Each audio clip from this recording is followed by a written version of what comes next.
दोस्तों, कई बार सच हमारी आंखों के सामने होता है, लेकिन हम उसे देख नहीं पाते। सोनाली बुधौलिया की मौत सबको लगा एक साधारण आत्महत्या है। पुलिस ने भी केस फाइल करने ही वाली थी कि सिर्फ 5 साल की रिंकी ने अपनी छोटी सी उंगलियों से एक ऐसा स्केच बनाया जिसने पूरे मामले की तस्वीर बदल दी। उस मासूम की पेंसिल ने जो दिखाया, उसे देखकर पुलिस तक का दिल दहल गया। और फिर शुरू हुई एक ऐसी पूछताछ जिसमें पति संदीप ने जो राज खोला, उसने पूरे शहर को हिलाकर रख दिया। नमस्कार दोस्तों, स्वागत है आपके अपने चैनल में। मैं हूं आपका होस्ट अभय सिंह और आज की इस कहानी में सच, शक और साजिश तीनों एक साथ सामने आएंगे। अगर आप क्राइम की सच्ची घटनाएं देखना पसंद करते हैं तो चैनल को सब्सक्राइब कर लें, क्योंकि आज की कहानी आपको आखिरी सेकंड तक बांधे रखेगी। तो चलिए शुरू करते हैं। मध्य प्रदेश के जिला निवाड़ी के गांव लिद्धोरा निवासी संजीव त्रिपाठी की बेटी सोनाली त्रिपाठी 14 फरवरी को अपनी 5 साल की बेटी के साथ ममेरे भाई की शादी में गई हुई थी। उसकी ससुराल उत्तर प्रदेश में स्थित झांसी के शिव परिवार कॉलोनी में थी।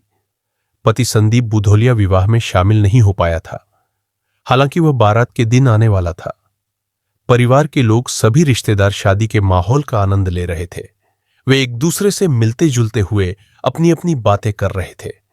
कियो का तो पहली बार मिलना जुलना हुआ था, तो कुछ रिश्तेदारों ने सोनाली की बेटी रिंकी को पहली बार देखा था। वे उसकी चंचलता, मासूमियत, सुंदरता और बातूनी व्यवहार से बहुत प्रभावित हो रहे थे। रिंकी की एक और आदत लोगों की निगाह में बसी हुई थी। असल में कहीं से उसे रंगीन पेंसिलों का पैकेट हाथ लग गया था। वह उसी से दीवारों पर जहां तहां आड़ी तिरछी रेखाएं खींचकर कुछ रेखाचित्र बनाती रहती थी।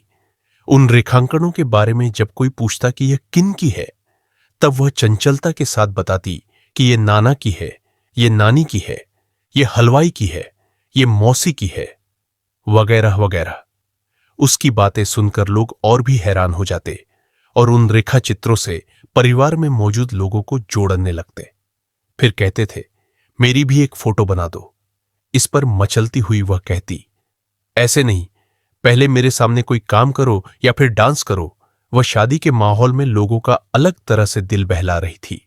सभी का मनोरंजन हो रहा था। बदले में लोग उसे भी प्यार से खाने पीने की चीजें दे रहे थे। उसकी मांगें तुरंत पूरी कर देते थे। सब कुछ ठीक चल रहा था। सोनाली भी अपनी बेटी रिंकी को खुश देखकर काफी संतुष्ट थी। उसने रिंकी को इस तरह चहकते फुदकते अपनी ससुराल में शायद ही कभी देखा था। वहां उसे लोग अक्सर डांटते डपटते रहते थे, जबकि उसे यहां काफी दुलार प्यार मिल रहा था। वह सोचने लगी थी कि कितना अच्छा होता जो उसे ऐसी और शादियों में जाने का मौका मिले। रात को सोते समय रिंकी को मिल रहे लोगों के प्यार के बारे में काफी देर तक सोचती रही थी। अगले रोज 16 फरवरी 2025 को उसकी आंखें मोबाइल की घंटी से खुली। रिंकी ही मोबाइल हाथ में लिए उसके पास खड़ी थी। वो बोली, मम्मी मम्मी, पापा का फोन आ रहा है, ला देखती हूं। सुबह सुबह क्यों फोन किए? आज तो यहां आना था उनको। बोलती हुई सोनाली ने अपने पति का फोन रिसीव कर लिया। मुश्किल से 15 से 20 सेकंड ही बात हुई। पति संदीप बुधौलिया का फोन सुनकर वह कुछ पल के लिए स्तब्ध रह गई। फोन कट किया और एक और रख दिया। वह एकदम से शांत हो गई और अपना सिर ऊपर उठा लिया। क्या हुआ मम्मी? पापा ने फोन पर डांटा। क्या? रिंकी मासूमियत से बोली। अरे नहीं रे, सोनाली बोली और अपनी दोनों हथेलियों से उसके चेहरे पर आ गए बालों को हटाने लगी। क्या बोले पापा? मेरे बारे में कुछ बोले? रिंकी फिर बोली, तुम्हारे कपड़े कहां कहां हैं, सब इकट्ठा करो, हमें आज यहां से जाना होगा। क्यों मम्मी? हमें मामा की बारात में जाना है, कहीं नहीं जाना है।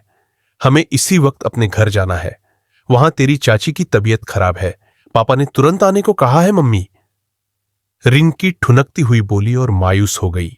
सोनाली अपना सामान समेटने लगी। सोनाली की मम्मी ने उसे कपड़े समेटते देखा तो वह चाहकर भी कुछ नहीं बोली, क्योंकि तबीयत खराब की खबर पाकर उसका ससुराल जाना भी जरूरी था। मामा मामी सभी स्तब्ध थे।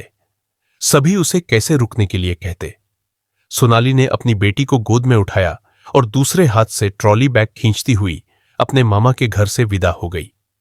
शाम होने से पहले वह अपनी ससुराल पहुंच गई थी। वहां एकदम शांति का माहौल था। उस वक्त पति भी घर पर नहीं था।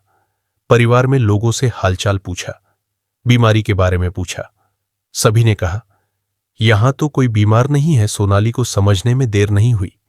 वह गुमसुम अपने बेडरूम में गई और औंधे मुंह गिरकर रोने लगी। पीछे पीछे रिंकी भी आ गई। बोली, क्या हुआ मम्मी?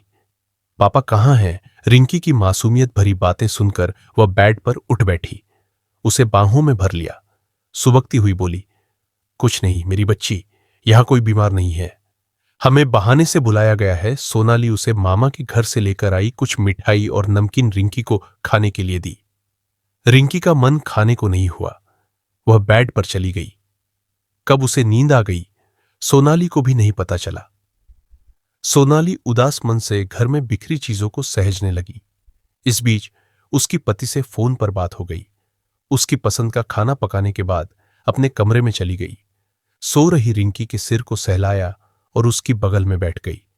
रात को संदीप देर से आया। आते ही सोनाली बिफर पड़ी। गुस्से में बहाने से बुलाने का कारण पूछा। उसका गुस्सा देखकर संदीप भी उसी लहजे में बातें करने लगा। डपटते हुए उस पर ही मनमर्जी करने का आरोप मढ़ दिया। सोनाली ने जब घर परिवार और समाज का हवाला दिया तो संदीप और भी आक्रोश से भर गया। मां बाप और मायके वालों पर अधिक ध्यान देने का आरोप लगा दिया। गुस्से में सोनाली भी जवाबी आरोप लगाते हुए बोली कि वह अपनी बेटी पर ध्यान नहीं देता है। बेटी की बात आते ही संदीप बोला, तुम्हारा बाप कौन अपनी बेटी दामाद पर ध्यान दे रहा है? 2 साल हो गए गाड़ी देने के वादे से मुकर गया। जो दहेज में 20 लाख मिले वह कम था। क्या मैं उतने के काबिल हूं तो करोड़पति खानदान के हो? तुमने तो मेरे पिता को धोखा दिया। बताया डॉक्टरी पढ़ रहे हो। जब यहां आई तब पता लगा कि दवाई बेचने का काम करते हो।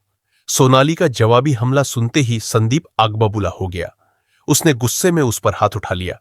सोनाली उसका हाथ पकड़ती हुई बोली, खबरदार, जरा भी कुछ हुआ तो मैं अभी थाने चली जाऊंगी। भूल जाऊंगी कि तुम मेरे पति हो। दोनों के बीच जबरदस्त तू मैं होने लगी। उनकी तेज आवाज से रिंकी की अचानक आंखें खुल गई। बोली, क्या हुआ मम्मी? पापा आ गए? कुछ नहीं रिंकी, सो जाओ सोनाली, प्यार से बोली, जबकि संदीप डपटता हुआ बोला, चुपचाप सोई रह वरना एक झपट दूंगा। डांट सुनकर रिंकी कंबल में दुबक गई। मम्मी पापा की बातें साफ सुनाई दे रही थी। कंबल के भीतर से ही झांक कर मालूम करने की कोशिश करने लगी कि बाहर क्या हो रहा है, लेकिन यह क्या? कमरे में उसके मम्मी पापा के बीच जबरदस्त लड़ाई हो रही थी। उसके पापा ने मम्मी के दोनों हाथ पीछे की ओर पकड़ रखे थे। मम्मी हाथ छुड़ाने की कोशिश कर रही थी। कुछ पल में ही पापा का एक हाथ मम्मी की गर्दन पर था। वह एक हाथ से मम्मी के दोनों हाथ पकड़े हुए थे और दूसरे हाथ से गर्दन दबाए जा रहे थे। मम्मी बचने की कोशिश कर रही थी, लेकिन वह कमजोर बनती जा रही थी। उसकी आवाज भी कम होने लगी थी। वह औंधे मुंह बेड पर गिर गई। पापा उसकी पीठ पर जमकर बैठ गए और दोनों हाथों से मम्मी का गला दबाते रहे। मम्मी छटपटाती रही। कुछ समय में ही छटपटाहट बंद हो गई। पापा वहां से उठकर कमरे से बाहर चले गए। रिंकी यह सब देखकर सहम गई थी। वह समझ नहीं पा रही थी कि मम्मी को क्या हुआ। वह डर से मम्मी को आवाज भी नहीं दे पा रही थी। रिंकी ने देखा कि थोड़ी देर में उसके पापा एक रस्सी लेकर कमरे में आए। पापा को कमरे में आया देखकर उसने कंबल में खुद को छिपा लिया। डर गई कि कहीं वह उसकी पिटाई न कर दे। उसने महसूस किया कि बेड पर कुछ हलचल हो रही है, लेकिन क्या हो रहा है देखने की हिम्मत नहीं हुई। जब हलचल शांत हो गई तब रिंकी ने डरते हुए कंबल के भीतर से झांक कर देखने लगी। बेड पर कोई नहीं था। सोचने लगी कि मम्मी कहां गई। पापा भी नहीं नजर आए। वह कहां गए ये जानने की जिज्ञासा में उसने कंबल से अपना चेहरा निकाला। उसने चारों ओर अपनी नजर दौड़ाई। जैसे ही रिंकी की नजर ऊपर की ओर गई, उसकी चीख निकल गई। उठ बैठी, अपने दोनों हाथों से मुंह ढंक लिया। उसकी मम्मी कमरे में पंखे से झूल रही थी। वहां उसके अलावा और कोई नहीं था। अगले रोज 17 फरवरी 2025 को संदीप ने अपनी ससुराल में फोन कर सूचना दी कि सोनाली ने बीती रात फांसी लगा ली है। सोनाली के फैमिली वाले भागे भागे मौके पर पहुंचे। रोती बिलखती बच्ची रिंकी को संभाला। वह अपने नाना नानी की गोद में दुबक गई। धीमी आवाज में बोली, पापा ने मम्मी को मार दिया है। यह सुनते ही उनके कान खड़े हो गए। उन्होंने शहर कोतवाली पुलिस को यह बात बताई। पुलिस को यह सुनकर हैरानी हुई। वह जिसे आत्महत्या समझ रही थी, उसकी हत्या की बात सामने आने पर रिंकी से पूछताछ की गई। उसके बाद रिंकी ने अपनी कॉपी और पेंसिल मंगवाई। उसने आड़ी तिरछी लकीरें खींचकर एक रेखांकन बना दिया। पहली नजर में उसमें कोई खास बात का अनुमान नहीं लगा, किंतु सरसरी निगाह से देखने पर वह अलग तरह की लगी। रेखांकन में रिंकी ने अपनी मम्मी के दोनों हाथ बराबर बनाए, लेकिन मम्मी की गर्दन की दाईं तरफ उसने एक और हाथ बनाया। इस तीसरे हाथ के साथ कोई चेहरा नहीं था। रिंकी ने बताया कि तीसरा हाथ उसके पापा का है। उस हाथ को उसने मम्मी की गर्दन के काफी करीब से बनाया। इस रेखांकन को बनाने के बाद रिंकी ने वारदात की पूरी बातें बता दी। इस जानकारी के बाद सोनाली के शव को पोस्टमार्टम के लिए भेज दिया गया। मौके पर पहुंची पुलिस ने हंगामा कर रहे लोगों को शांत कराया और एकमात्र चश्मदीद गवाह रिंकी के बयान के आधार पर आरोपी पति संदीप बुधोलिया, मां विनीता, भाई कृष्णकांत और उसकी पत्नी मनीषा के खिलाफ केस दर्ज करने के बाद आरोपी पति को हिरासत में लेकर आगे की कार्रवाई शुरू कर दी है। पोस्टमार्टम रिपोर्ट से स्पष्ट हो गया कि सोनाली की मौत गला घोंटकर की गई थी। मध्य प्रदेश के टीकमगढ़ निवासी मृत महिला सोनाली के पिता संजीव त्रिपाठी ने पुलिस को बताया कि उन्होंने वर्ष 2019 में अपनी बेटी की शादी झांसी के शिव परिवार कॉलोनी में संदीप बुधोलिया से की थी। संदीप मेडिकल रिप्रेजेंटेटिव है। शादी के बाद से ही दामाद और उसके फैमिली वाले बेटी को प्रताड़ित करने लगे थे। सोनाली ने 5 साल पहले बेटी रिंकी को जन्म दिया था। तभी उसको ताने मारने के साथ अस्पताल में अकेला छोड़कर भाग गए थे, जिस पर वह बेटी को अपने साथ घर ले गए। करीब 1 साल बाद ससुराल वाले सोनाली को साथ ले गए और फिर उत्पीड़न करने लगे, जिस पर बेटी ने मुकदमा दर्ज कराया था। हालांकि घटना के 6 माह पहले ही समझौता हो गया था। सोनाली के मामा के बेटे की शादी थी। सोनाली अपनी मासूम बेटी रिंकी को लेकर 12 फरवरी को शादी में गई थी। शादी कार्यक्रम के दौरान ही पति ने फोन कर उसे घर बुला लिया था।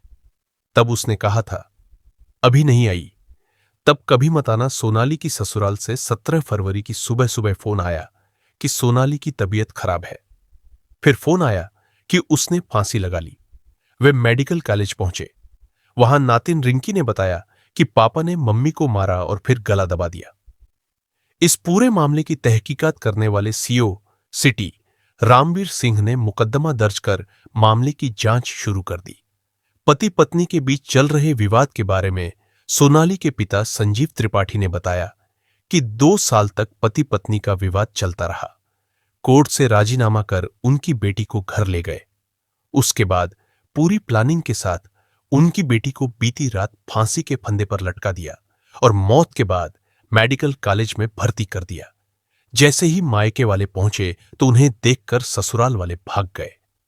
इसके बाद मृतका के परिजनों ने मेडिकल कॉलेज में ही हंगामा किया। उन्होंने कहा कि पहले बेटी की मारपीट की, फिर फांसी लगाई गई है।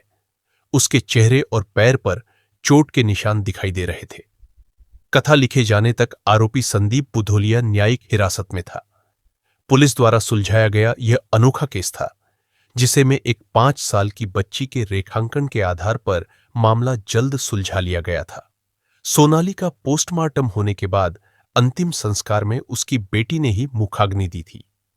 MP news. कथा में रिंकी परिवर्तित नाम है। और हां दोस्तों, यह कहानी सार्वजनिक समाचार लेखों और पुलिस सूत्रों पर आधारित है।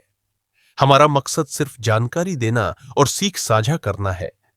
किसी की इज्जत या भावनाओं को ठेस पहुंचाना हमारा उद्देश्य नहीं है। अगर इस विषय पर आपकी कोई राय है तो कमेंट में बताइए।